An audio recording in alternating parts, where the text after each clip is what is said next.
The Unlootable was once one of the strongest, most overpowered things in Rust. Now, why was this? Because it meant people had to spend even more to get any sort of loot from raids.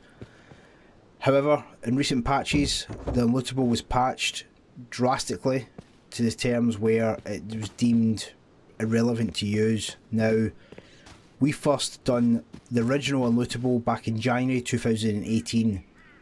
It's since had different ways, different shapes, different forms of how it could be done.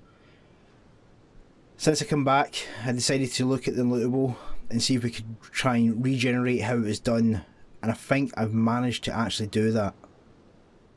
Now, you see this? This is this concept of what the Unlootable can be. Now, by simply putting a low wall and have a floor coming off, you can see that you can't actually shoot into the area where the box is, but you can loot it. Now, this takes away any way, shape or form of the box falling into an area, and if it falls out of view, if you manage to catch it, you only get a split second to actually loot the bag.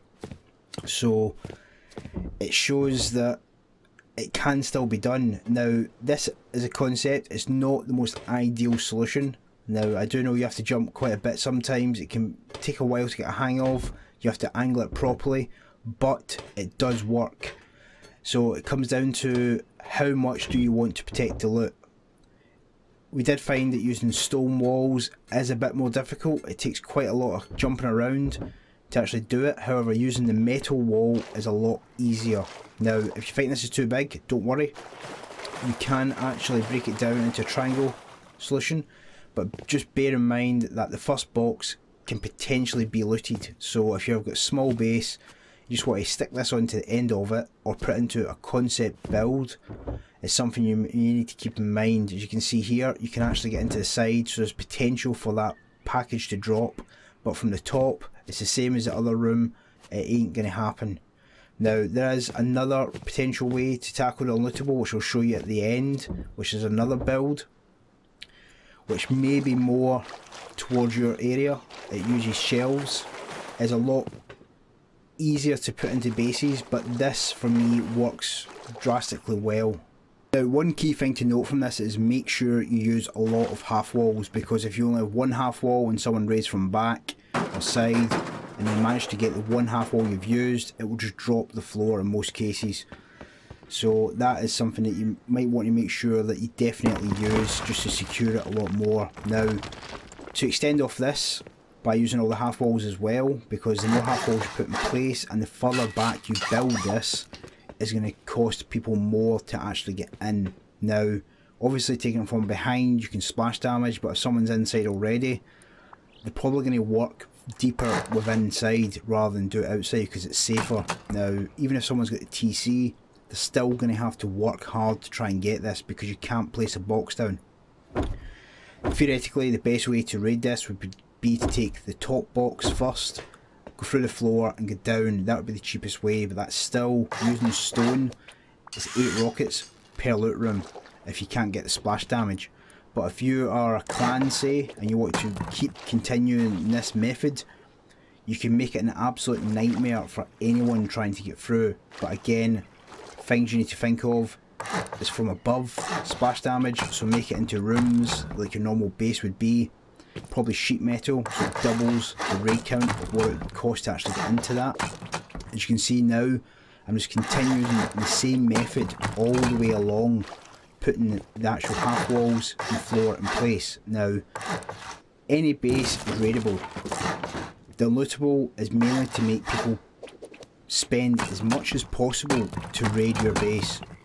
I am a big hater of offline raiders, so if I do get offlined, I want to spend as much as possible to get any of the loot that I've managed to get. That's why I put the Unlootable in the first place, to try and slow down or stop people getting stuff when you're offline. Some people say it's an exploit, others would say it's smart building. Now, you can see as we go into this area, all these rooms are identical now. We'll put this floor back in place. The key to this working is because you have to crawl.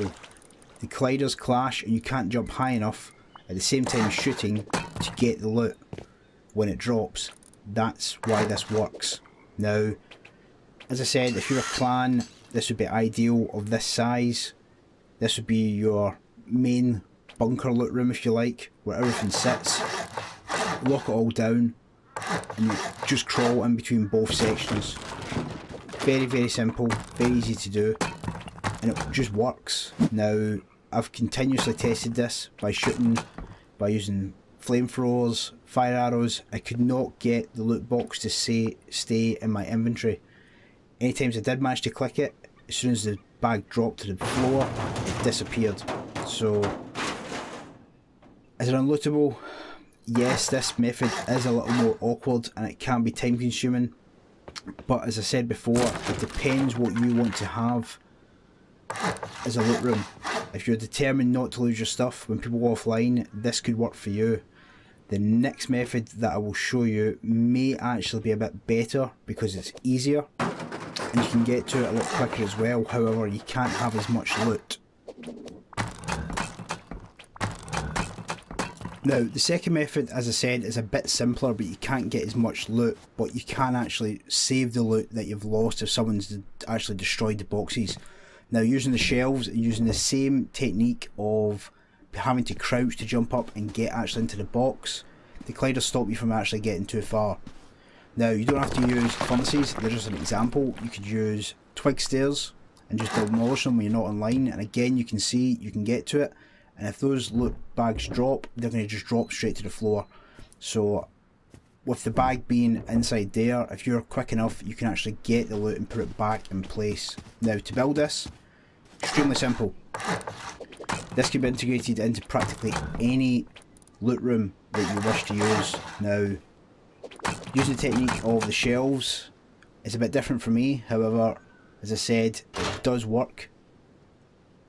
Simply get a sleeping bag, put that down before you put the bags. For some reason, it just seems to work a lot easier. Place it down and put your two boxes in place. Now, you can have boxes below, so you can quickly put any loot that drops into that area. However, it can stick you in position when you drop in. Now, simply just make the pillar box, as we did before, but you're using different height variation this time. Put the roof piece on. You're definitely going to need a roof piece from the extended side. I'd probably use the roof as metal because then it's 8 rockets minimum. Then using the twig stairs, just put them in place and you can see you can easily get to these boxes. Just do a little jump. If they get shot out, they're just going to drop straight to the floor.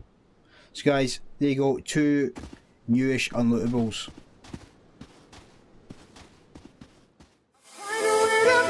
I go la la